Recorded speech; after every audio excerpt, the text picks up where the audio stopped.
guys, welcome to the Quiet Riot Show. November is a very important month when it comes to men's health, and therefore, instead of releasing our shows bi-weekly, we are going to be releasing them every week, every Monday morning.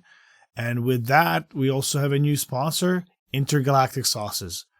Now, I gotta tell you guys, when I discovered Intergalactic Sauces, they're absolutely fantastic. Like, every single sauce they make is just packed with flavor, heat, and there's some for the beginners, and there's some for guys like me or Tim. We love our spicy stuff. And you can go to their website, intergalacticsauces.com, and you can order yours today. Currently, they have in stock Big Sky and closed on Sundays. So closed on Sundays is for maybe the beginners. And Big Sky is just a beautiful, packed heat, flavor, everything's in there. If you really like something spicy on your meals, it's fantastic. They are working towards restocking their very popular Tanqua Sriracha, which is really nice. It's a little bit higher than the closed on Sunday. And my personal favorite, Cosmic Coyote. Now that is the bomb, and not the crappy bomb on the show that we don't not going to mention because they're not sponsoring us, but you know which one I'm talking about. This one is absolutely fantastic. It's smoked peppers. Flavor is insane, and that is why that's my favorite. And I'm going to be ordering as much as I possibly can because they only get it once a year. So December 1st is going to be the release, and they will be setting up a pre-order on their website, which will give people also a chance to save extra $5 per bottle leading up to December 1st. So go to check out their website, intergalacticsauces.com, and you'll be able to get your Cosmic Coyote, which is, I'm so excited. So anyways, thank you, Intergalactic Sauces, for supporting our show, and we're going to support you as well. We're going to load up on our hot sauces. Cheers. Well, welcome everybody to, what is it, Quiet Riot Unscripted? Is that what? Yeah, sure. We can actually, there's the episode name. We have two amazing guests with us today. We have Patrick and Cam from Men's Health Unscripted podcast. And so I've listened to some of your shows, and I'm sure we're going to unpack a lot of things today. But thank you guys so much for being willing to do this with us and teaming up and being supportive. And you're a little further into the journey on this podcasting topic than we are. And we do it a little bit differently, each of us. And I think that's exciting. And I want to talk about that. And so, also, you're in sunny, happy Florida, probably able to play golf as soon as we're done. So I don't know if you're golfers, but I won't keep you from your tee times. And just thanks for being here, guys. Thanks for joining us, and let's just get into it. Actually, speaking of golfing, apparently some golf courses opened up today. Really? Yeah, because it's been actually unusually nice here in Winnipeg. Usually we have like a pile of snow, and we actually did have snow already a couple weeks ago. It's gone now. But it's been nice and melted, and now it's around +4, well, in Celsius here.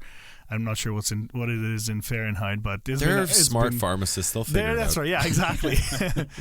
So welcome guys again, and I guess we can talk about you guys are actual professionals. When we introduce our show, we kind of say that we're not professionals. We're just two friends that have microphones in front of us and just shoot the shit about our struggles. Like, we're sad, so listen to us. And but you guys are actual medical professionals, that know probably a hell of a lot more than you and I about that aspect. So I'm excited to have you guys on here and just shoot the shit about, us men. Yeah. I mean, I think both sets of our listeners are going to listen, so we won't do too much crossover in that sense. But why don't you guys introduce your show? Tell us a little bit about what you guys are doing, your journey. For sure. So my name is Patrick. Cam and I have been doing men's health work in general. I think we're going on 4 or 5 years. I think 4 or 5. Yeah, going like 4 or 5 years. This project, Men's Health Unscripted, is about 3.5, coming up on 4 years in May of next year. And so we just noticed when we were in pharmacy school, a lot of the other student projects kind of sucked and were boring. And we did not resist the opportunity to scream prostate from the top of a mountain. So that was kind of like our intro into Men's Health. We had a really supportive teacher, Faculty advisor, I think, is the official title. Right. And she was just gung ho about it. Loved our gimmick, and here we are. One of the positive things I think that happened with COVID is that school shut us down when we were doing the school stuff, and so then we decided to take it and do it on our own. So here we are. Cool. That's awesome. That's super exciting. I'm assuming schooling for pharmacy down in the States is probably not that different from here. So it's a long process. So you guys have known each other for probably quite a long time. For a few years, yeah. Yeah, but it's the same 4 or 5 years we've been going together. Pharmacy down here is a 4-year program. Okay. So at least from the beginning of pharmacy school till now. Okay. That's awesome. Well, and from what I've heard from your guys' episodes, again, I'm still catching up, but you guys kind of mentioned that, like, for being a pharmacist, it's not just, oh, here's the prescription, I'll count the pills and give it out. Like, It's you guys crazy. you guys actually know a lot of stuff. You, like, maybe some specialists, are specialized in certain medical areas, yeah. But you guys kind of need to know everything, because somebody shows up with a piece of paper, like, you need to know side effects and all that stuff. So, oh, dude, you guys are pretty fucking smart. I dated a pharmacist for a number of years. If you listen to our first episode, you can hear about how much of a bitch she was. But I learned a lot about, like, I was thinking about it this morning, and there's like this misconception about pharmacy that people have, that it's just like you count pills, you give people their shit. And like, there's such a consultative, and essentially you guys have the same knowledge and education almost that a doctor does, for the most, like, that a GP might. So, and you go through really, and maybe you want to comment, you go through really intense schooling, and a ton of shit. Like, I was fascinated learning from the name I won't say about being, actually, she was a pharmacist in a hospital, and so in an emergency, and so the consultative side, the patient care side, all those things, like, it's so much, there's such a wider breadth of things that are involved in doing what you guys do in the medical community. Oh yeah, it's definitely a bigger window than most people recognize when they see at it. So there's many different aspects. So for, like, Pat, he's a consultant pharmacist, and I'm a nuclear pharmacist. So, like, we specialize in different areas. I make radiation and put it into medication. So it completely, like, you don't completely off hands from a lot of that stuff. But I did start off in a community setting. So I started off in that field where people think, oh, all you do is count and put them in a bottle. Yeah. But, like, in the real scheme, like, if I have to carry malpractice insurance, like, I'm doing a little bit more than just doing that.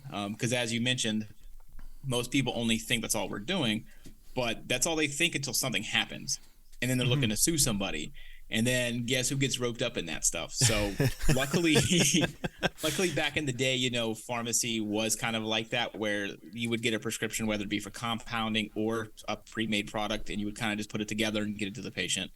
But since kind of the development of healthcare and development of, like, patient needs and specific care plans, we've started to kind of develop into this, like, platform of, what do we call it? Like, there's a term for it now, it's escaping my mind, but it's like where everybody in the care setting is working together as a team. So everybody has their own specialty knowledge, like doctors, nurses, podiatrists, like, everybody have their own, like, specialty areas. Ours is medication. So a lot of times, a lot of MDs, a lot of, DOs, nurses, their education on medicine is sometimes boiled down to, like, a semester. They have, like, a class of pharmacology. They learn, bam, these are the medications you use. Go to the guidelines, because just about everything has some kind of care guidelines. So you go to the guideline, follow A, B, C, D, give them those medications, go from there. So we spent 4 years on the medications. So that's just kind of our specialty, our expertise. We learn about disease states and then care plans and things like that. So we do know about them and know how to kind of care for them, identify them and things like that, but we don't step out of our wheelhouse. We can't diagnose. So we understand our wheelhouse is we need to understand what this is, the mechanisms, the, things behind it, and then what we can do to treat it and help, with the team. The things within your scope that are part of the responsibility of the entire treatment. Exactly. Without getting sued. See, that's more of an American thing than a Canadian thing, I think. Because we have, like, you can still sue the healthcare system here, but I think it's way less of a concern for people here than it is down there. Yeah, definitely. It doesn't pop up as often as we hear it in the States. Yeah, the States, like, there's a lot of, like, medical malpractice, and then on top, like, not that it necessarily happens, it's actually kind of a hard thing to prove. Now you can get, like, a prescriber, like a physician or somebody just kind of going off the rails, doing whatever they want.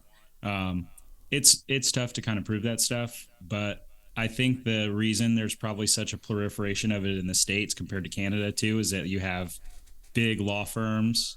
I'm not going to say any names that are like, have you been injured by a doctor? Yeah. And then ambulance chasers. Right. And so the thing is that you get all these people, you know, you're watching ads and watching TV, and you see, oh wait, maybe I can get some money out of this. I was harmed.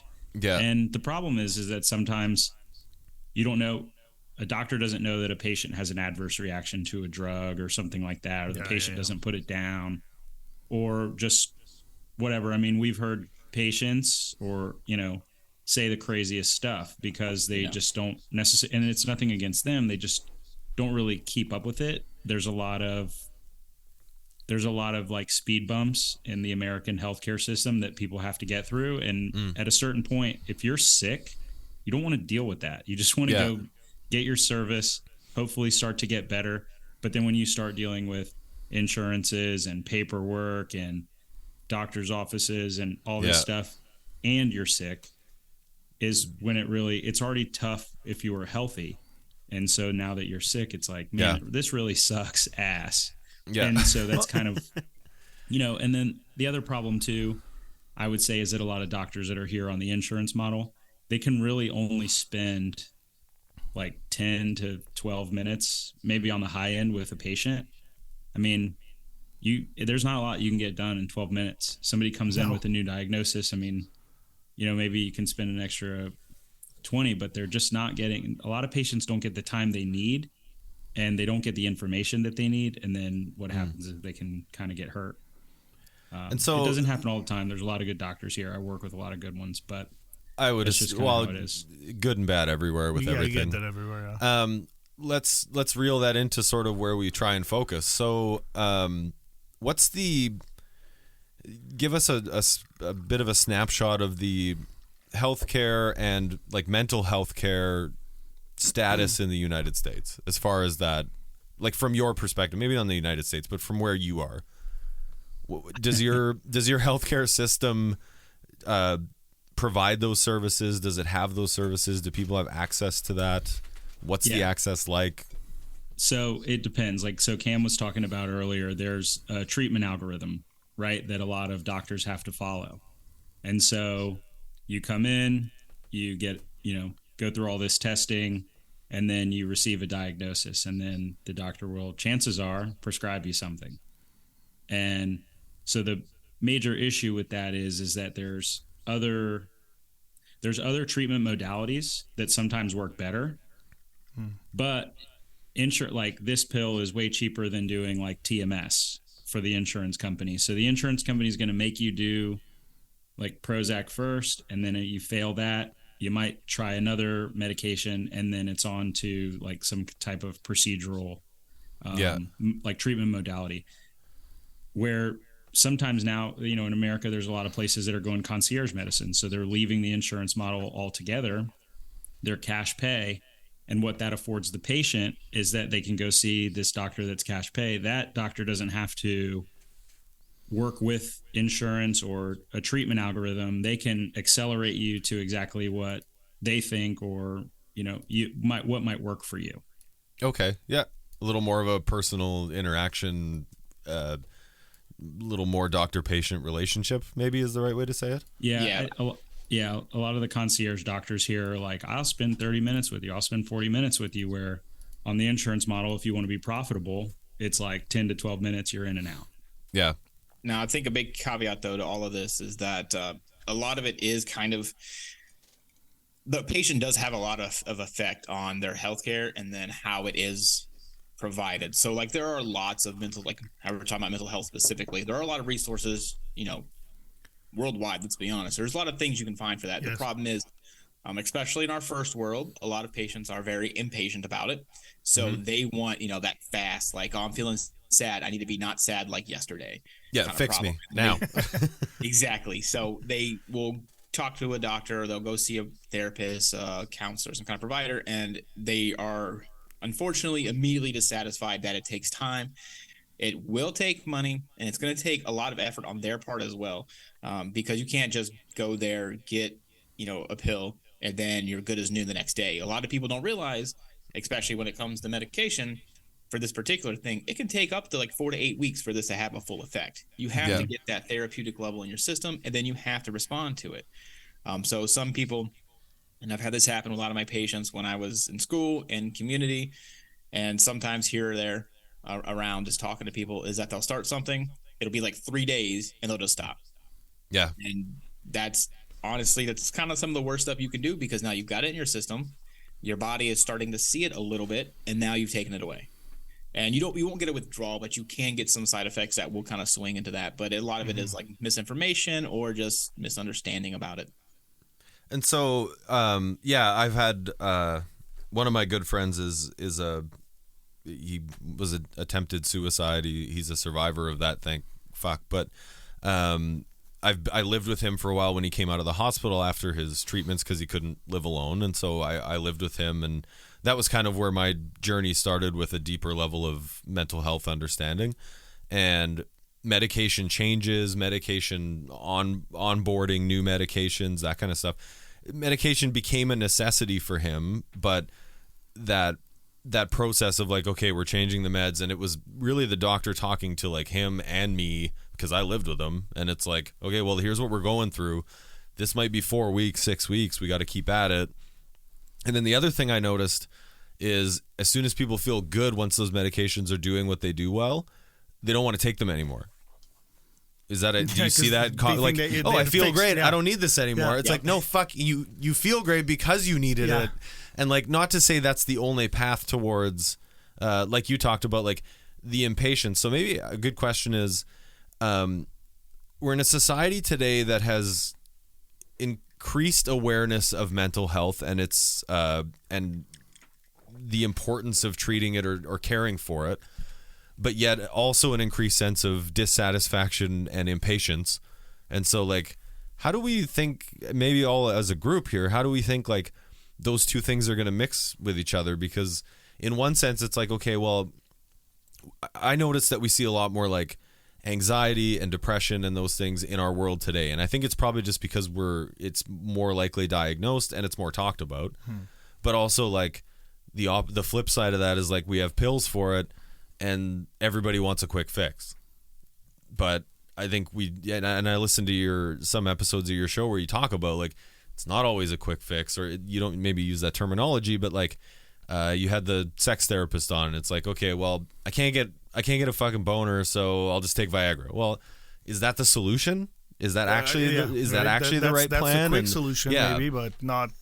There might be something and more so to it. I feel like there's a bit of a crux in that whole thing where it's like, yes, we're aware of these issues and these problems that we're facing, and we're more willing to talk about it, which I think is such a great thing to celebrate.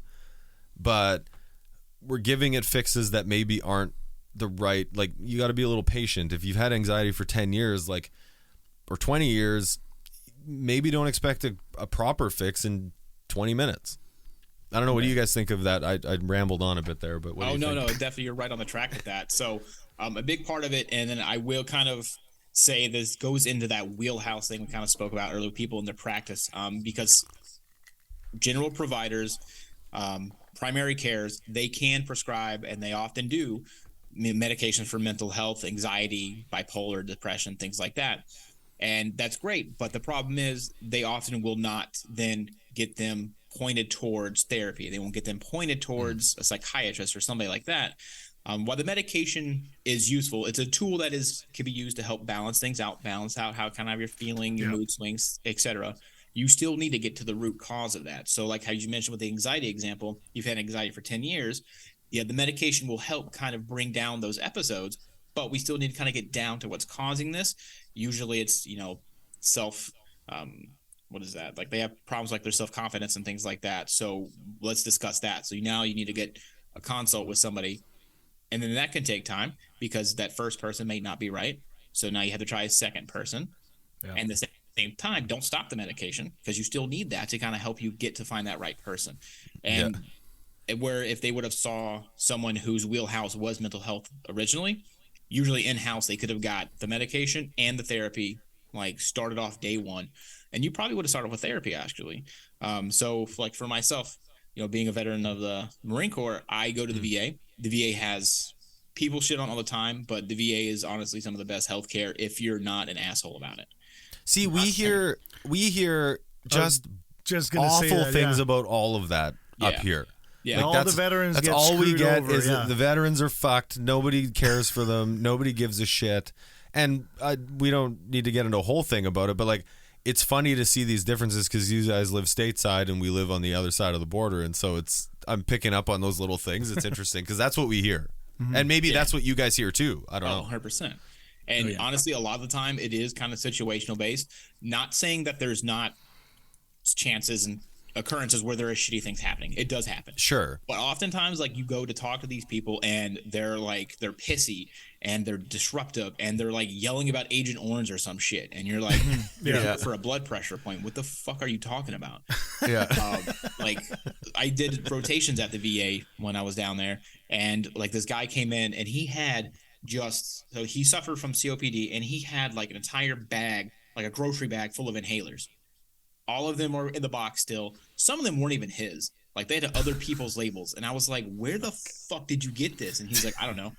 And I was like, motherfucker. So like a lot of times the patient is just like out of their gourd. And then now they're pissed off at the VA. But like if you have kind of an understanding of healthcare and how it works, unfortunately it is a shitty machine. But if you know how to look at the machine and operate the machine a little bit, it's not terrible because the government has deep ass pockets. So like they have access to some of the best medicines, some of the best therapies, some of the newest machines that are coming out. And if you're not being a fool, you often can get helped with it. So keeping up with our mental health side, every clinic. So the VA has like big hospitals, and then outside of the big hospitals, they have neighborhood-based clinics where that'll service, X amount of square mileage for the area. Those have both care facilities, pharmacies, and they'll even have like mental health services. So like the one I go to here isn't the big hospital. It's a small clinic, but it has my primary care. And then across the hall, the wing, I guess, is the mental health side. So you're able to kind of, if you feel inclined to, you can schedule both appointments the same day. So you'd be able to kind of get your blood pressure checked, walk down the hall, and then talk about your depression, your anxiety. Yeah. Get the therapy, and then also get the medication if you need it. So a lot of times, as we're kind of going towards, if your primary care provider is only giving medication and you're not talking about it, you're not getting the full perspective or the full healthcare package that you need to kind of get off the medications. Because you're not healing. You're coping, but you're not healing. Exactly. Right. And I think the purpose and what all four of us on this call want to do is see people heal and see people get through.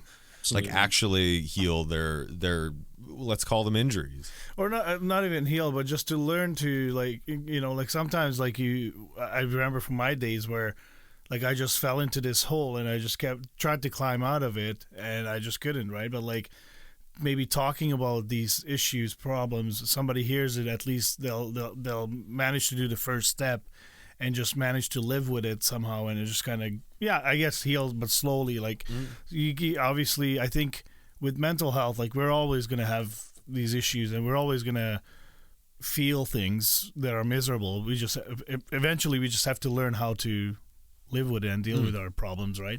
I mean, I just had a therapy session today, and my therapist gave me shit because I didn't follow certain steps that I should have followed, and like it's just these things that will come up, that will a little curveball that life will throw at me. So we'll just have to learn how to live with them. And hey, Tommy, among all the episodes we've recorded, there's one common theme, and that's getting therapy. We've talked about it lots. Many times. You had a really tough time making that first phone call. I had a tough time making that first phone call. I didn't even know if the person I was going to see was the right person, but you got to just try. Thank goodness we have a sponsor that makes it way easier now. BetterHelp has an online platform that allows you to fill out a questionnaire. They connect you with a therapist, and you get to communicate with them however you want. So whether that's text messaging, that's emails, that's through their app, that's video chats, you get all those options, and it makes it way less scary to be connected with someone. And if you're not into the person you talk to, they'll sign you another one right away. I've gotten assigned mine already, and I can't wait to use it. Like, by the time you hear this, I will have had my first session, and I'm super pumped to talk about it on the show. Yeah, I'm very excited about it, and like it's very easy to sign up. It took us maybe 5 minutes to sign up, and you answer just simple questions, and next thing you know, you got a message that you will be paired up with a therapist, and within the same day, we got the therapist already, the name and a message from them, and we were able to communicate with them. So it's extremely easy. So please go to BetterHelp.com. Yeah, that's the thing. BetterHelp.com/Quiet Riot Show, and you get to also enjoy 10% off for your first month if you sign up using this link. So again, right here, I'm going to be doing it from here. Yeah, it's BetterHelp. Am I screwing it up? .com/Quiet Riot Show. Yeah, sign up today, and you're not going to regret it, because I'm already enjoying it. Just the fact that we connected with a therapist. Me too, man. Thank you to BetterHelp for supporting this podcast. That's another thing we do all the time, and I don't know if I think men probably are more likely to do this, but like if you finally get yourself in to see a doctor, which like I don't think men do nearly as quickly. No, I know I don't think I do nearly as quickly. I'm a man, so I guess I can speak from that side. And then, like, never mind that. When the doctor tells you something, you actually have to fucking do what they tell you to do. Exactly. And I don't think most people actually fucking do that. We just went through this. Oh, Tommy got a vasectomy recently. Yeah. And I had one further back. Congrats. And thank you. When the doctor told me, like, don't do this, don't do this, don't do this. And we all know those guys, and we talked about it on our last episode a bit, but we all know those guys are like, well, I fucking went back to work the next day. Like, who gives a shit? And it's like, don't be a pussy. Yeah. And like, I think because I had experience dating a pharmacist who like had frustrations with all that stuff. When the doctor who did my vasectomy told me, like, here's your recovery plan, don't do anything else. And I was like, I'm just going to follow this to the T. Like, it's my junk. So, like, fucking, I'm not fucking around with my junk. Like, if my arm's broken, maybe I'll do something different. But, like, it's my bits. Like, I'm not fucking around. And so I actually followed it, and, like, everything went great. Yeah. Fucking big surprise. Like, and what did you do? I made the mistake. After day 3, I felt better. So I did the dishes, made dinner, which is, again, not a big thing. And then went over to my neighbors for fire. Like, Too many drinks? No. It was a couple drinks sitting around the fire pit. But the next day I woke up with pain in my crotch area. I'm like, oh shit, I overdid it. I kind of looked at my wife. See, that's because I did dishes. But no, I'm glad that you brought that up, because the one episode I listened to today was the Q&A that you guys had like 20 something questions on one of the first 30 something episodes or so. And the one thing that you guys talked about is that, or one of the question was, I guess, that men don't really care about themselves, and then I like how you guys discussed it, because not that we don't care about it, we just don't talk about that shit, right? Whereas women they tend to share more of their emotional state, right? And part of it maybe for men is because of I mentioned my upbringing. My dad was a hard ass, don't be a pussy, I'll give you something to cry about, and so I maybe didn't want to share anything, right? And so I really love that topic that you kind of brought it up to right now, that we just sometimes we don't want to follow the rules, and maybe that's just because we're men and we're stupid, like, who cares? But I don't think in those moments we get we just react from our perspective. Yeah. And so in those moments we don't, like, men haven't evolved, or the things haven't evolved enough to, like, get us to stop and pause just for 2 seconds before we do something stupid. Yeah. Like Jackass wouldn't exist if like 100%. Jackass the female reboot would be real boring. Like Right. Oh, what are the risks? Maybe we shouldn't do that. Whereas, what are the risks? Well, you might break your neck, arm. Fuck it, let's do it. I mean, right? I think the big thing with guys, I think guys do care. I mean, we've been doing this a long time, and it started off thinking that guys don't care. And what I'll say is I think guys care a lot. The problem is the embarrassment component where a lot of men, and I'm sure you guys can see it, in your day-to-day life. I know I see it in my day-to-day life is something happens, and more so about getting it taken care of is that we kind of worry about what somebody else is going to think if they find out, and that like kind of more so social embarrassment or even like family embarrassment or something like that. Yep. I think that women, they kind of have that, but they still have like well, fuck it, I'm still going to get this taken care of because I get it taken care of. It's gone, no big deal. And I think guys, especially when it comes to, their man parts, for lack of a better term. You can call it whatever you want on our show. I don't know if you've listened, but we'll say anything. Yeah, we do too. But so guys, I think guys don't want to kind of admit sometimes when something's going wrong. Yeah. Or, which is probably more common, is that we will prioritize other things in a way that, so if health, I think everybody's health should be number one on their like hierarchy of needs, but you have work and you have that project due or whatever. And so that kind of takes precedent. And then, your spouse, wife, whatever needs help. And we put that up, and then the bills need to be paid. If you're the breadwinner and you're a man, that goes to the top. And what happens is that where health should be number one, it kind of starts sinking to the bottom. And so we're just like, I'll get, when the project's done, I'll get done with that. But then something else comes up. And so then it just stays in this kind of purgatory area of, well, I'll just get around to it when I get around to it. And before you know it, your arm's falling off or whatever the case may be. So I think that's the biggest thing with men. I think a lot of men can identify with that, is just, hey, keep it at the top, keep that priority up there. A lot of times, especially with men's health, a lot of these issues are treatable.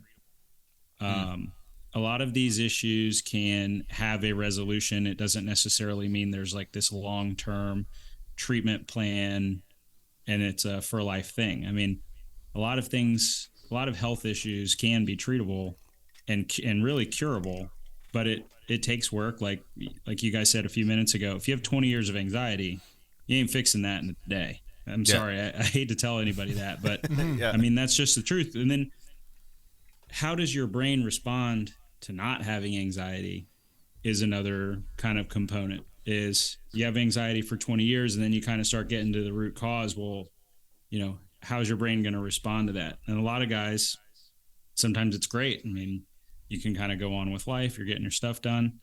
Some guys, our brains actually rewire when we're under a lot of trauma, when we experience a lot of issues. They call it like neuroplasticity.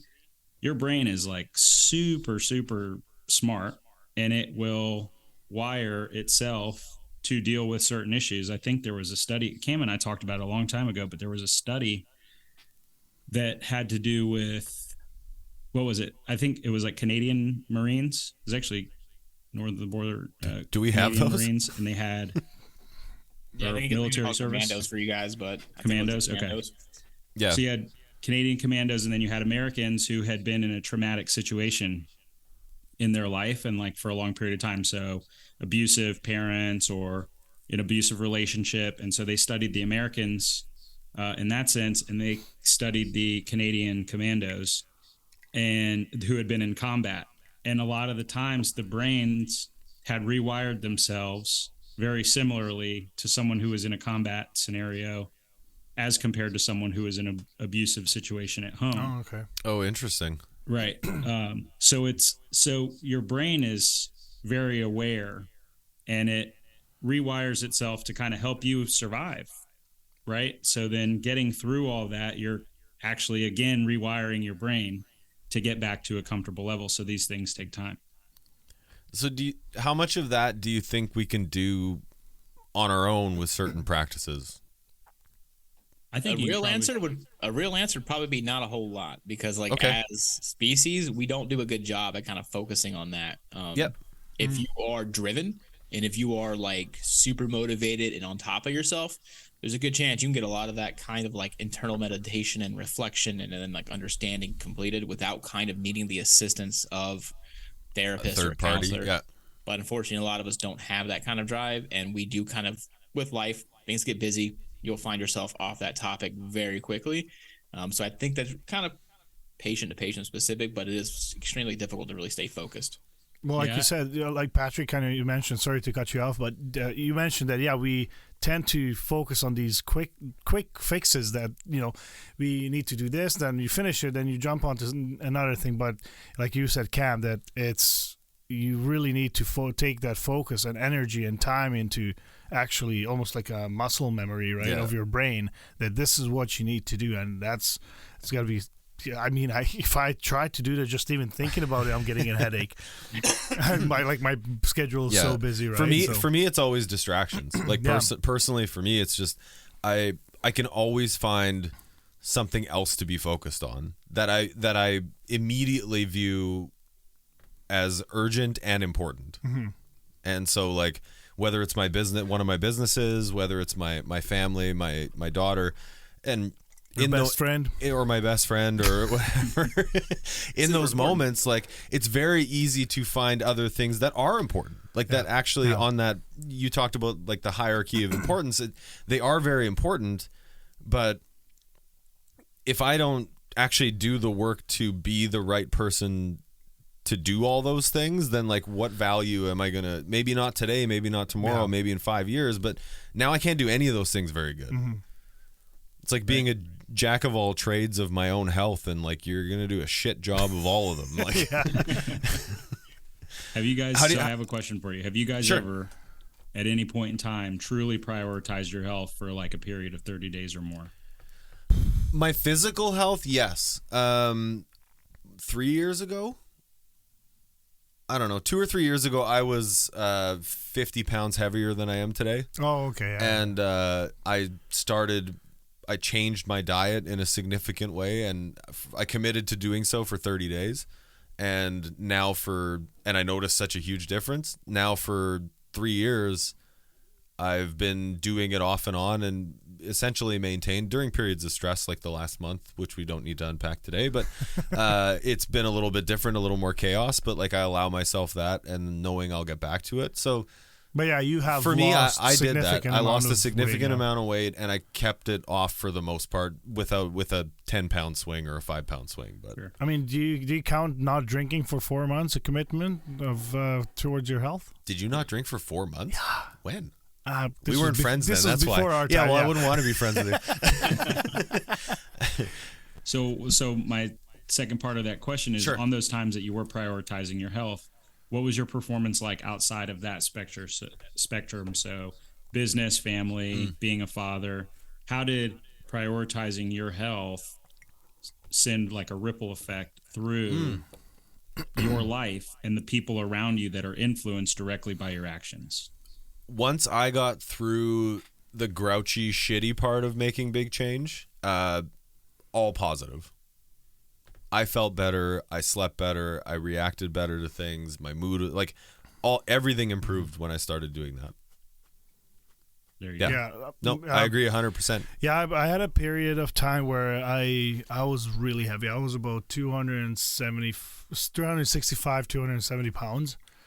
And like putting on shoes, I was huffing and puffing, and I was like, that's it. Like, I need to do something. So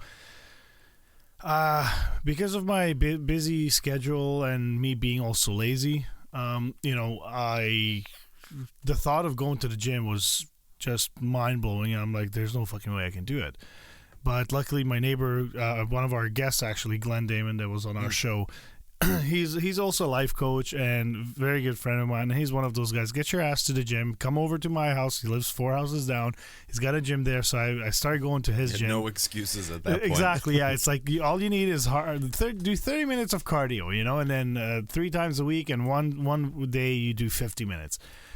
Pause for one. I think I want to touch on this in a minute, but I think men are good at doing that to each other, and I think there's a big difference between men and women. Oh, in that 100%. sense. Let's get back. Let's park that in the lot, and let's get back to that. But so I started working out, and I actually took a before and after picture. Took a picture with literally my gut was hanging, and I think after a year, you could see a lot of more saggy skin, but significantly thinner in the sides.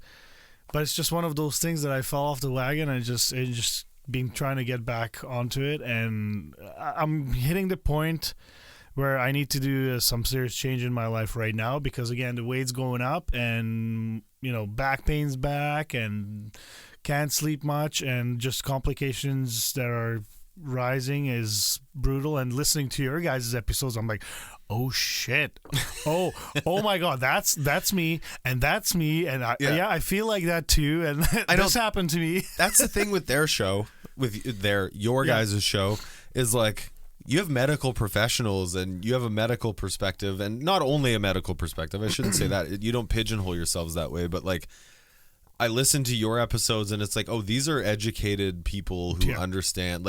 We're just 2 buddies shooting the shit about being sad, and I think that's just as important in a different way. But it's this oh fuck, I shouldn't be doing that. Yeah. That sucks.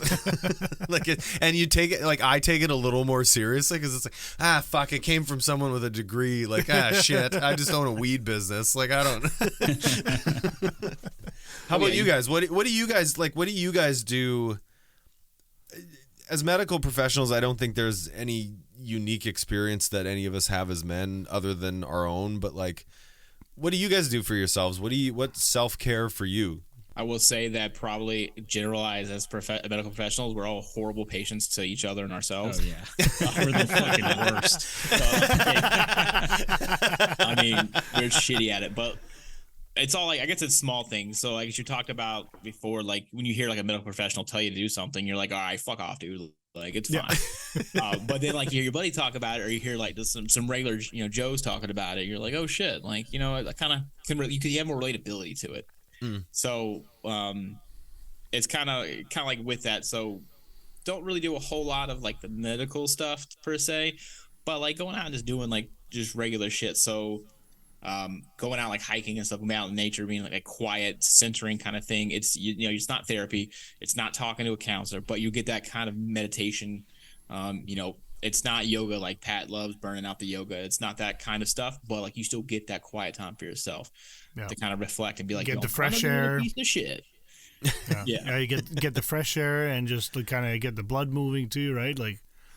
Exactly. Yeah, that's super important. I mean, exercising releases a certain amount of endorphins. There's certain things that you can do self-care wise. I mean, some of the stuff we talk about on the podcast, we just try to find people tips and tricks of things that they can do at their home. I mean, not everybody has the ways and means to get to a doctor's office all the time. A lot of people here have kind of lost trust in the healthcare system. I think a lot of doctors have lost trust in the healthcare system. It's what we were talking about before. Here too, it's just a little different. Model, yeah. Right. They want to be able to treat people how they want. But I mean, for me, like Cam said, I'm a very avid yoga practitioner. I think a lot of people joke with me oh, you go for the yoga pants, but to be honest with you, yes, but yeah, it's an important part, right? But really at the end of the day, I do a lot of hot yoga. And which so is fucking horrible. Yeah. At a certain point. I've never done it, despite I've been invited by all my douchey friends who've done it once. So you're very smart. We should do Most it. friends are douches and keep them the fuck away. Thanks, Cam. Cam's basically calling me a douche. I love it. Because I invite Cam. I'm hey, come on out. But he didn't tell me what it was. It was but also yoga. you go more than once, though, right? Oh, was it a trick invite? It was a sneaky invite because he knows you, right? So he's gonna try and make it as easy as possible to get you in the door. Because once you're there, you're not gonna leave. Yeah, it was. So we do an event. It's called Man on the Mat, And it's like where we get guys out to have like a free session. So we can't, we're ready to go. We're like, all right, cool. And then we get there and he's like, oh yeah, it's going to be 104 degrees in there. And I'm like, what the fuck? But we had some of our classmates too. And we're all like, what the fuck are you talking about? Because it's already 100 degrees outside. In Florida. Yeah. Well, yeah. Like, what the fuck do you mean? It's June in Florida. What, the AC's broken? In hot yoga, like is hot yoga people. humid too, or is it just like hot? Like, is it Arizona Humid. hot, or is No. it like Florida hot? It's It is whatever the infrared heater does. Oh, okay. So, fuck. But like it's like over a pot of like sweaty water. yeah. Yeah. Oh, great. That sounds You fun. are just like you're just eating the ass of the person next to you. And like man on the mat obviously is not a good situation to be eating ass at. So like That is not. Yeah, I don't. That doesn't excite me in any form. Well, speak for yourself. There you go. Hey, Not to the each, yoga, to not each the- their own. To each eating their the own. ass is Maybe okay. guys look great in yoga pants. I don't know. Hey, I have a nice ass. But I guess Everybody, yoga is meditative. It's release. I guess the hot part would be sweating and again releasing, purging. I don't know. Right. Well, the biggest sounds principle behind awful, yoga, I but- think a lot of people forget about it. And I've studied this for a long time. I've been doing yoga for years and years. And the biggest, I think, principle people mostly take away from is like, oh, I'm going to go do yoga. I'm going to have a nicer ass. Like, I'm going to look better. But the really important thing to take away from yoga is that you are using physical stimulus to mimic a really shitty situation. And then what you're trying to do in your attempt of it is to regulate your breath, preferably with nose breathing, and actually bring your heart rate down. So the really good yogis, they'll wear like their Apple Watch or whatever, and their heart rate will start to spike in the hot room. But if you're regulating your breath and you're moving and breathing at the same time, you'll actually bring your heart rate down. And I say that because when you're in the real world, like if I'm going to go sit by my, my grandma or whatever in the hospital bed, she's in the hospital, something's wrong. I'm not going to go do a handstand or some yoga pose next to grandma in the hospital. I'm going to regulate my breathing. Be funny to see that. It would be, right? But I'm going to regulate my breathing. So that really shitty situation and me being sad about my grandmother, and then, potentially having to deal with whatever's going on in her world, I'm able to regulate my breathing and then regulate my nervous system so that I can make conscious decisions to help her or just sit with her while she's uncomfortable.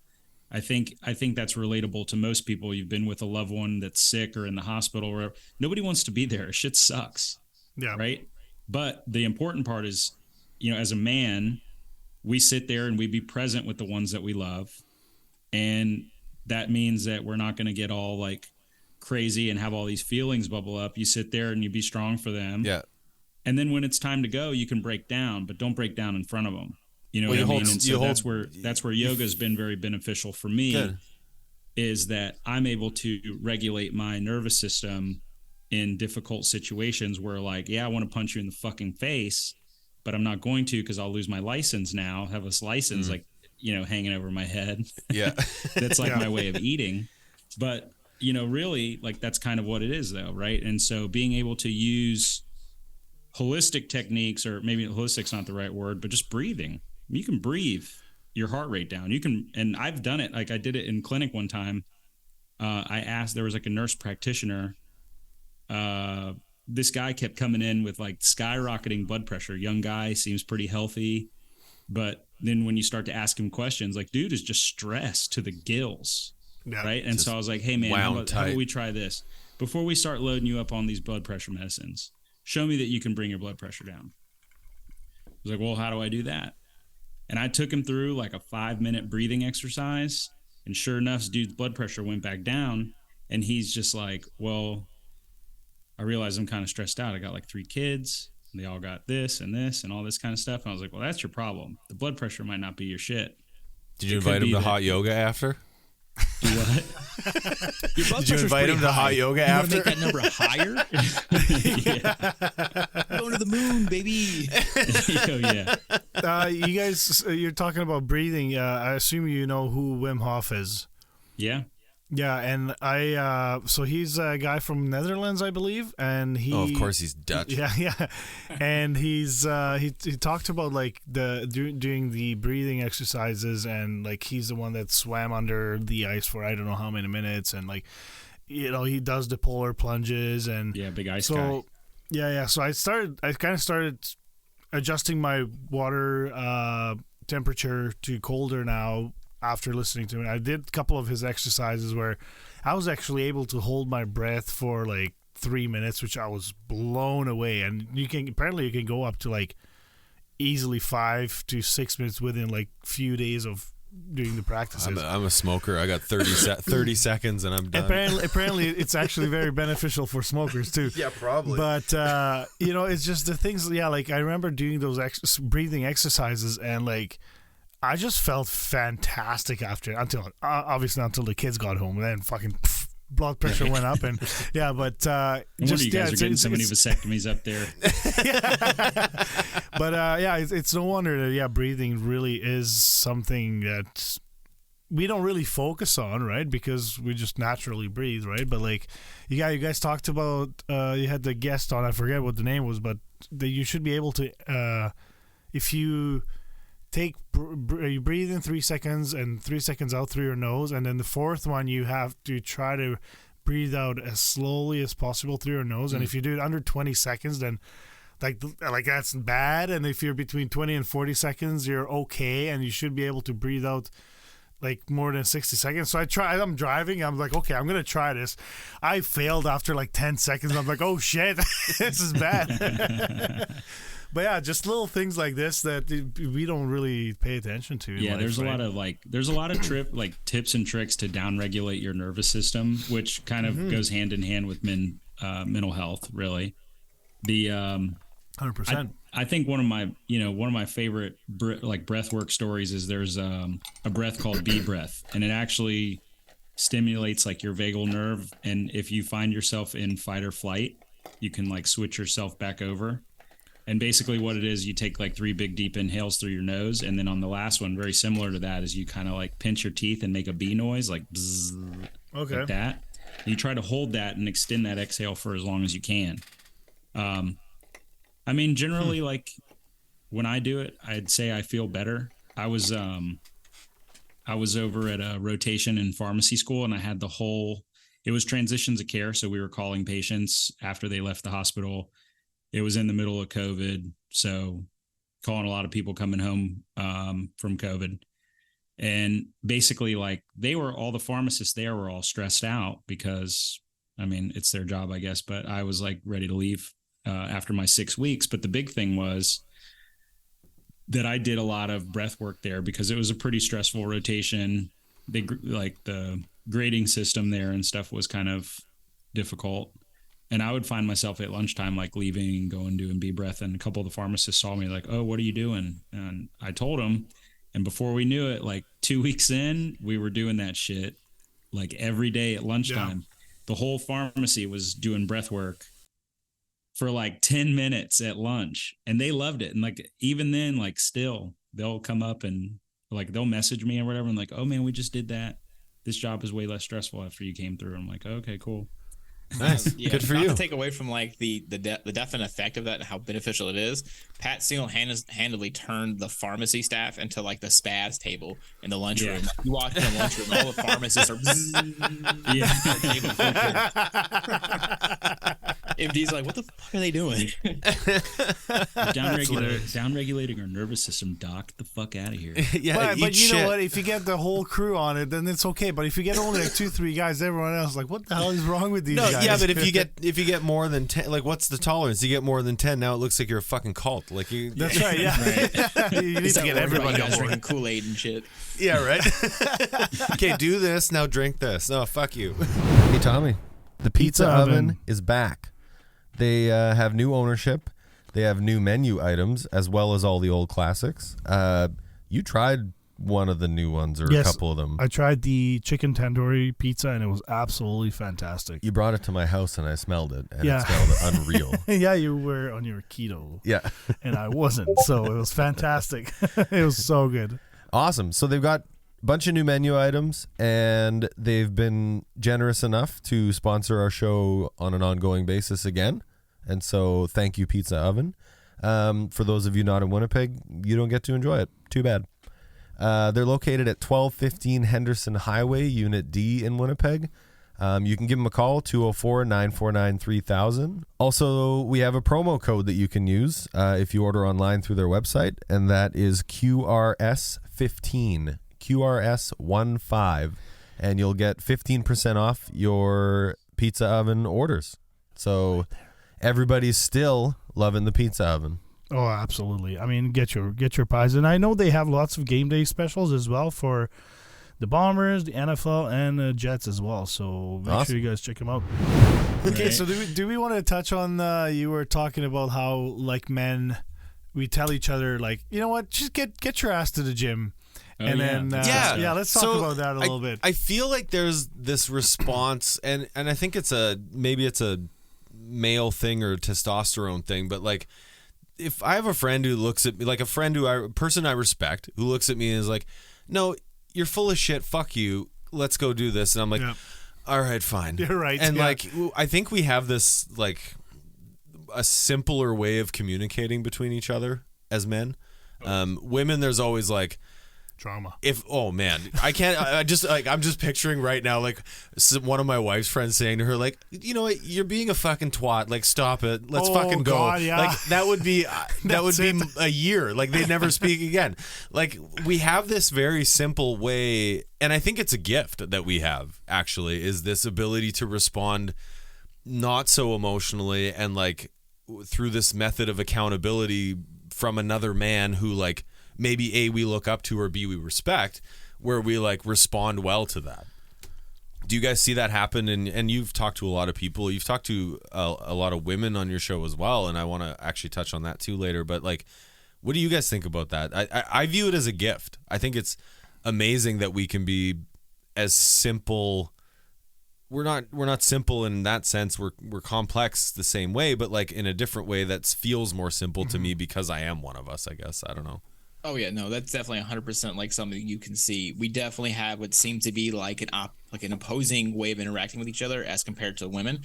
And I think it's because we respect kind of the honesty that we have with each other males. Thinking back to it, you know, like hunter-gathering kind of idealistic, going at hunting parties. It's just you and then the other males hunting. Oh my God, that sounds amazing. Yeah, right. It sounds like a good time, but like, right? It's like I don't have to shoot. I don't have to shoot anything. It's like fishing. You know, I don't have to catch anything. I'm just out there. It's amazing with other guys. But if you're out there and you're not shooting so good, they're like, dude, you fucking suck at this. You need to get good. Or you'll fucking level figure up, it out, and you're gonna be like, "Shit, you're right. I gotta get good as fuck at this." Whereas, like, obviously, thinking movies like Mean Girls and shit like that, the women will kind of often be like, "Oh, you look so great," and they'll walk away and like, "That bitch is ugly as fuck."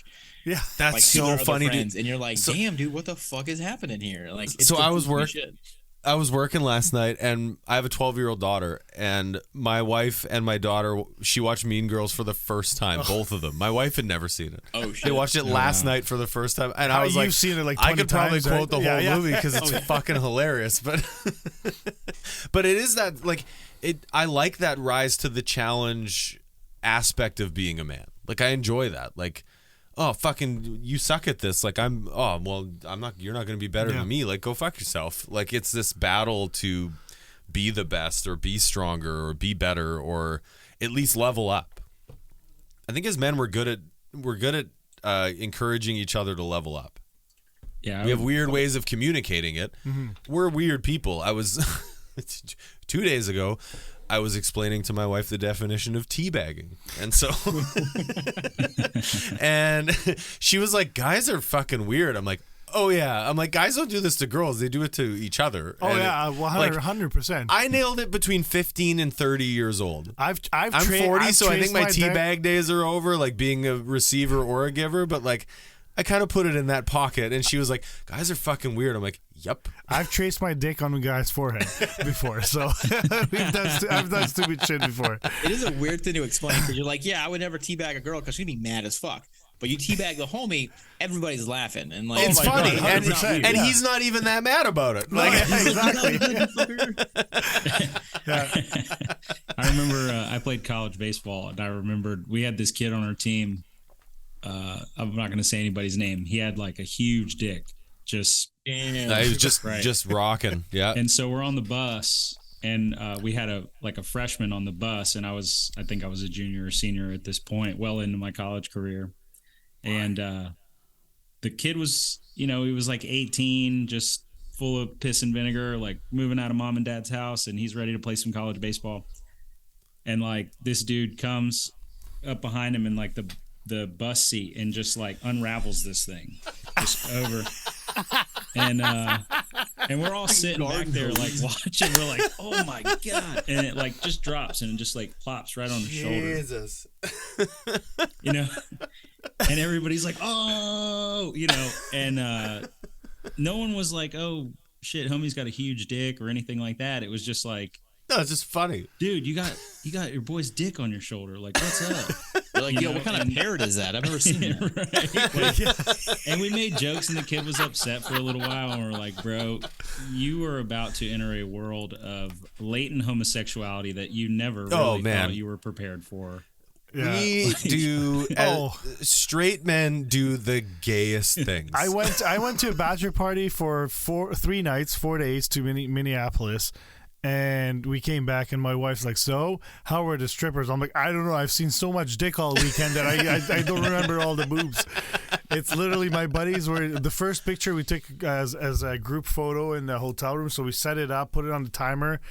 We line up, take the photo, go back, take a look. 3 of my buddies had their pants off and dick out. So I'm like, "Oh, great, awesome! I'm gonna show these photos to my wife."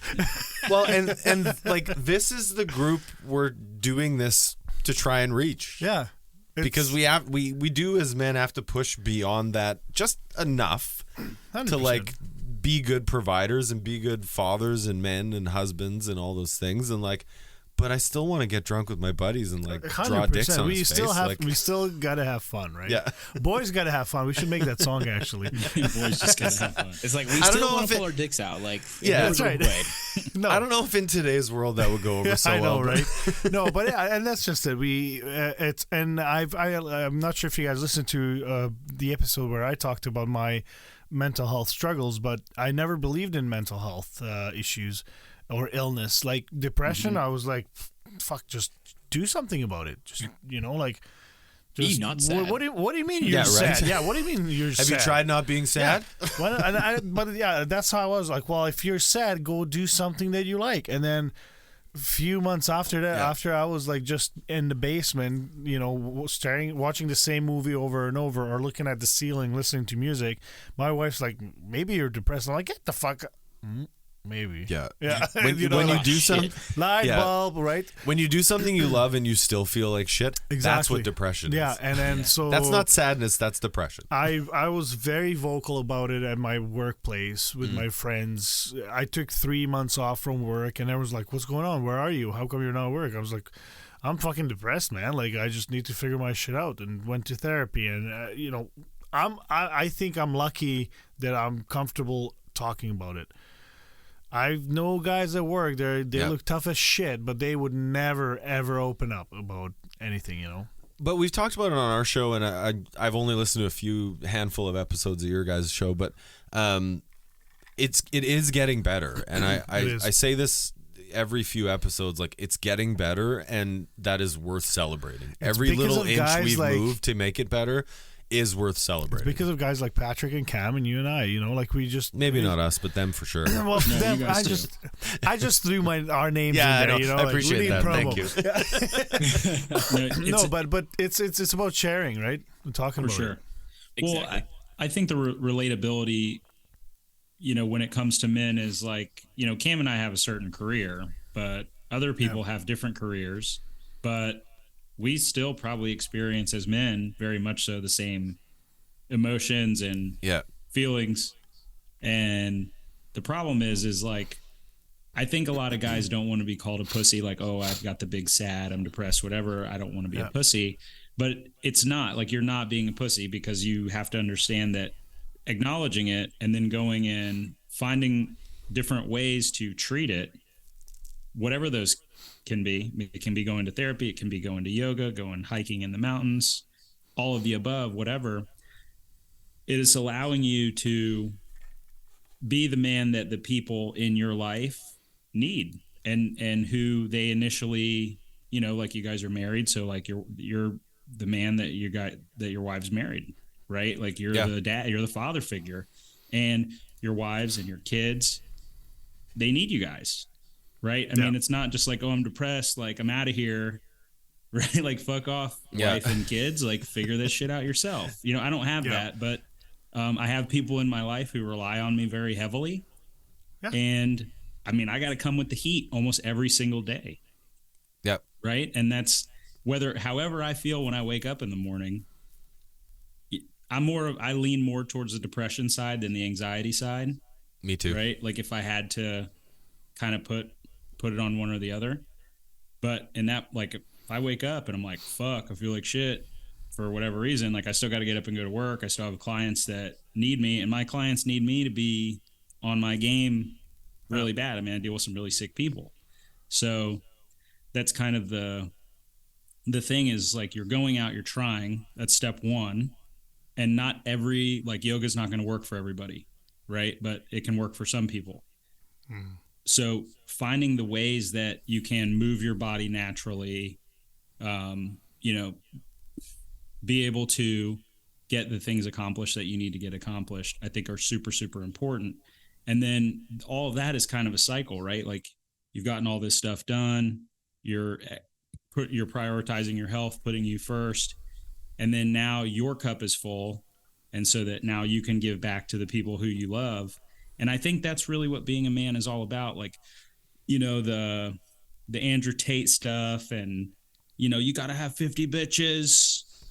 Fuck them hoes, like all that stuff. Like, cool. That appeals to like that appeals to like 20-year-old kids who don't have like the sense of responsibility that we need to have as older Try having adults. a wife and a job. Right. And a kid. Like good for you, man. You know what I mean? And I say his name because like there's a lot of people who identify with him. Yep. For whatever reason, and it's more so because he's able to find the people who don't really identify with anything. And then he's just like, well, all of you can come over here. Yeah, you can be this thing. And then, you know, give me $1,000 and take my course.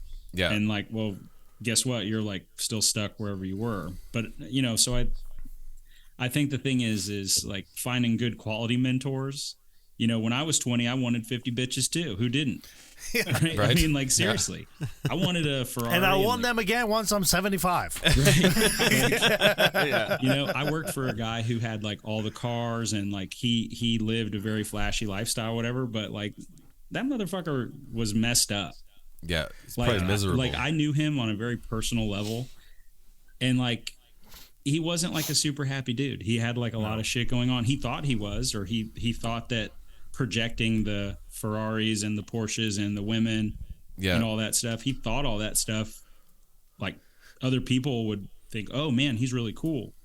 But at the end of the day, like I knew him, and I'm like, man, you're kind of sad. Yeah, like you're sad as fuck. Like that's why you're doing all this, because you're fucking sad. Like, right. You can just work on not being sad and like save $10 million. Like, well, and that's just it. Like, you know, some people say, yeah, it's nice to cry in a Ferrari, but yeah, like you're still crying. You're still sad, and you know. I'd cry. I'd be the kind of person who'd cry in a Ferrari. Though. You'll cry anywhere. You'll cry at your favorite artist concert. So. Well, I think that's a great finishing point for the episode. I think, Patrick, like, I really appreciate your words, and Cam, like, you guys, I'm so thankful that we have groups like each other and doing what we're doing. And over text just a couple of times, you guys just like said, keep at it, keep going, like, and we intend to keep going, and I think it's important. We don't want to be strangers with you guys, and you don't have to be strangers with us. You're welcome on our show anytime you want, and I'm sure we'll want to have you back, and we'll keep listening to you guys and listening to what you have to say. And yeah, I would love to actually kind of. So one thing I realized, we didn't do a check-in today. Oh yeah, we always do a check-in. But you know what? That's okay, because do it next time.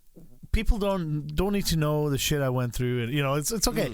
But like, so what we do at our show, we check in before every episode, and when we have guests, we ask them to check in as well. But you know what? I think what we should do is we should check in with each other every maybe 2-3 months or so, with the two shows. Just see what's up, what's new, from last time we've seen each other, and how you guys are doing, how we are doing, and just kind of do like maybe a quick update. Sure.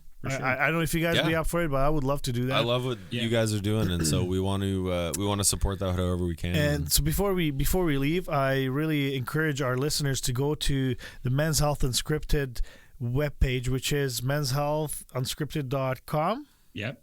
Okay, and go there, subscribe, and you will get a PDF file with awesome recipes. And is that the boner juice that they have? Daddy juice. Or whatever you guys call it. Sorry, not boner just juice. right through it. Sorry, I don't know. I haven't had it yet. I mean, it is the boner juice. So I've tried it. I've done it. I've tried it. Definitely texture. If you're a texture guy where you can't do textures, then it's gonna be tougher for you to drink maybe than juice it. But I blended everything up, so it was watermelon with the rinds, because I've read the whole section that how much vitamins is in watermelon rinds. It's insane, and we throw it out every time, right? Yep. And beets. I mean, everybody knows. Like my grandma was shoving down beets down my throat all the time. Beets. Yeah. And celery I actually used to hate celery sticks until like maybe last 10 years or so. And so the next day it got sweeter, and then 2 days later it was even sweeter. So it wasn't actually that bad. If you get past the Is that why your wife was limping? Yeah. 2 days after you started. No, but I tend to try the other recipes as well. You guys want to quickly just touch on that a little bit? Yeah, give yourselves a plug. It's like that show, the hot sauce show. Yeah. You got this camera, this camera. Say whatever you want. You got that camera. So I guess I don't know really the origin of Daddy Juice. Like I know that Cam and I had been freaks about celery in pharmacy school. Like a menace. Yeah. Oh, really? Okay. Like it's a problem. Yeah. And then actually I remember this girl in our class one time. We were over at the new medical school.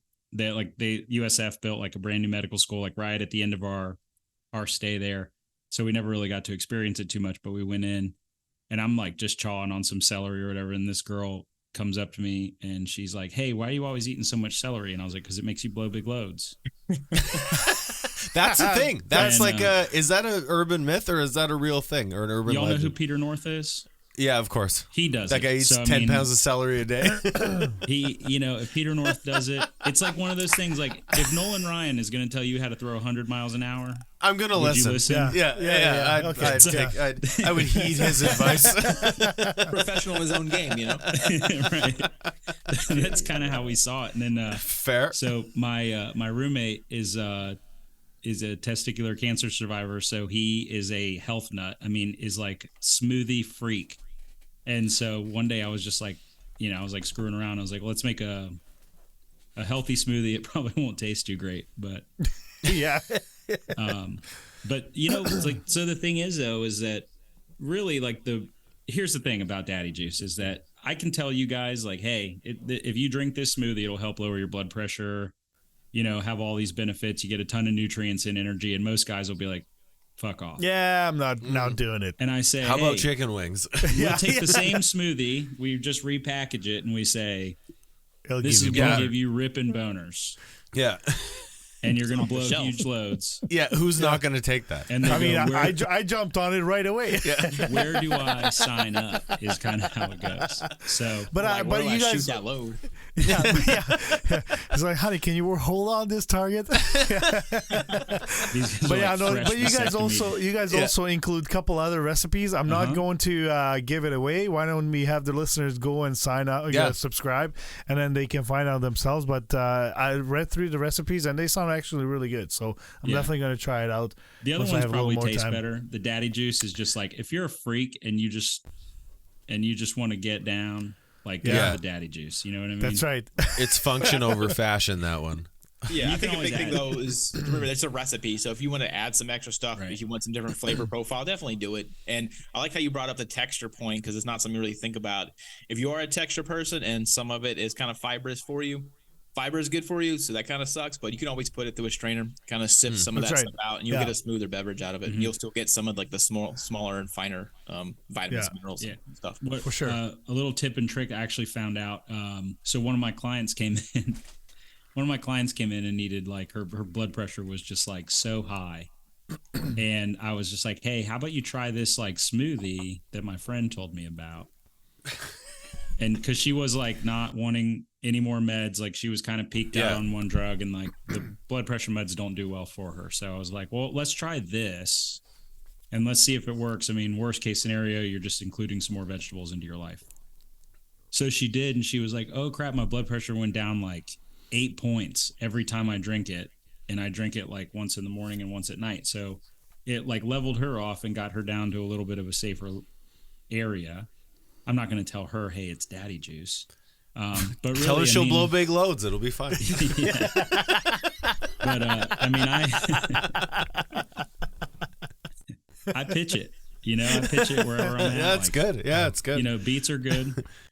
All that stuff's I really good. fucking love and then beets. and so she actually had a great trick. She said it's a little pulpy for me, so she's like, I can do some, but she says she gets the other part of her pulp and she saves it because she knows the benefits of the fiber and the nutrients in there, and she just puts it in like her yogurt or whatever. Oh, okay. Yeah. Yeah. And so then you stir it up and you don't really experience all that. You still get all the health benefits. Like just because you put blue cheese on, you know, a celery, Yeah. it doesn't take the nutritional value away That's from right. it. Yeah, So, you're already eating something a little more viscous anyways, so you may Right. as well just like throw something good in there. No, but again, I love what you guys are doing. I like your guys' show because you guys do have the knowledge, but you also are really just two guys sitting down shooting the shit. It's very raw, very natural. I love your guys' show. I appreciate all the facts that you guys are throwing out there. How I didn't really get how the whole heart, veins, prostate, ED connection works, and you guys really made it clear, and I really hope our listeners go and listen to it too, because I've learned a lot from your guys' shows, and unfortunately I can relate to some of the issues to that. Like I do have high cholesterol, so I haven't been to my doctor for over a year, so I think I'm going to go back now, because just might as well get myself checked out while I'm still kicking, right? Like to thank you guys for joining our show. I hope we get to do this again in maybe 2-3 months. We have these awesome little mugs there with our show on it. We're gonna ship you some. And fuck that. Awesome. We're actually going. We have our friend going to Florida, the Nomad. Oh, ship it from Florida. Yeah, she's gonna go there, and I'll actually make her pay for the shipping. Perfect. From Florida. But yeah, she's actually she has her boyfriend down in Fort Lauderdale, I believe, or close to it. So that's not far from you guys. So we'll. Well, I mean, it's closer than from Winnipeg. Yeah, that's fair. I'll be down in Florida for sure this winter playing golf, so I'll make sure I say hi. But we'll exchange addresses after the show is done, and we'll send you guys a couple of these mugs, because all our guests do receive one of our official mugs that are not for sale yet, but maybe we will start selling, because I've had people asking for them actually, which is, I'm surprised. I don't even like them. But yeah, please go follow us at Quiet Riot Show on Instagram. And if you guys have a question for us, please send us an email at quietriot@gmail.com. And if you guys have a question for the gentleman from the Men's Health Unscripted, where can they reach you guys? So you can go, we're on all the social media platforms. And for the most part, I check those, once a day. You can email at official@menshealthunscripted.com, or just if you're on the website, just fire in the contact page and follow us on your favorite Spotify, iTunes, all that good stuff as well. Nice. So we're really just trying to grow all of our social platforms and make as much awareness as possible for men. So Amazing. I definitely appreciate what you guys are doing. You guys are welcome on the podcast. I'd like to schedule a date with you guys, talk about how you started this, because the more information that men are giving each other and the more resources that we have, this men's health thing is going to iron out a lot quicker. Right. Yeah. I mean, 100%. Cam and I saw this, we've been part of this journey for almost 5 years. we went where we couldn't go to an event in public and have our little setup and talk to people and engage people. Yeah. I love that, by the way, that you guys do that. Oh yeah, That's amazing. Cam is probably the best. Like, he's just like, yo, sir, get over here. Come talk to me about your prostate. We're not big fans of that. That's awesome. It works. Their wives are interested, though. I tell you what, they'll drag them over. Yeah. But so it's things like that. Like, we set up, like we just set up at a wrestling show this past week or Saturday, and I saw that. Yeah, talk about a room full of testosterone, right? But just try to get I think the more information, like the more men's health information podcast literature is out there, I think guys seek it out. I mean, I'm telling you, because I set up the table on Saturday, and we sponsored a match for our buddies, the Gifted, Logan and Wheezy. Actually, they're not really our buddies. Fuck those guys, because they broke our table. Yes, That's awesome.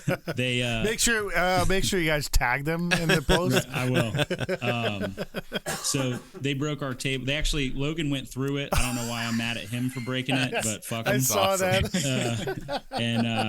So they won the tag titles at their like local promotion.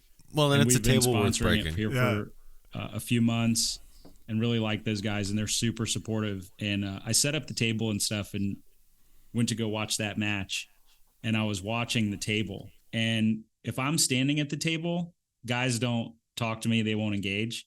If I leave, they'll come and grab a card, and they grab a sticker, and they like sit there and read.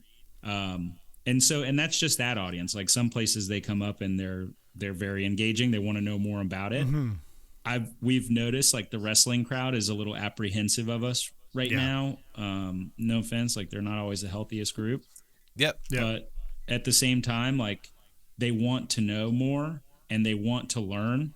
And so just giving them the space to be able to do that and say like, hey, grab a business card. You can read about it. You don't have to talk to me today. Yeah. Grab a sticker, do something, and that they'll look at it later when they do it. And so that's really what it is. It's just like finding the right way to engage the audience. Sometimes it's not engaging at all. Yep. Yeah, they'll do it on their own. Just give them the opportunity. Well, thank you so much, guys, for being on. We appreciate every minute you've given us, and we're going to keep listening to you, and hopefully you and your people check us out once in a while, and let's touch base and keep in touch. And we're all doing I think an important thing. For sure. To our own levels, and let's just keep doing that. Yeah, we appreciate you guys letting us come on and talk and kind of run our gums, man. So definitely, keep you guys' cocks fat. Nice. Cam, By the please way- don't ever go to hot yoga. By the way, I love your guys' logo, and if the people that don't get it, well, I'm not gonna say it, but you know what to do. It's just Stare at it podcast for a long equipment, time. Yeah. Just stare at it until you figure it out. That's right. Yeah. Have a great night, you guys. I appreciate your time. Thank you, guys. You guys. All Quiet Riot Show episodes have been recorded and produced by SuverMedia. If you think you have an idea for a podcast but don't have the space or proper equipment, please visit SuverMedia.com for more information. We hope you enjoyed this episode, and if you did, please hit the follow button and leave us a review if the platform you are listening on allows you to do so. Subscribe to our YouTube channel, The Quiet Riot Show, and follow us on the Instagram page @QuietRiotShow. Please share this episode with others that may be interested in these topics. If you know anyone that would enjoy these topics, feel free to share our podcast with them. Also, let us know what topics you'd like to see covered in future episodes. Get in touch with us in the comments on our channel and social media, or send us an email to quietriotshow@gmail.com.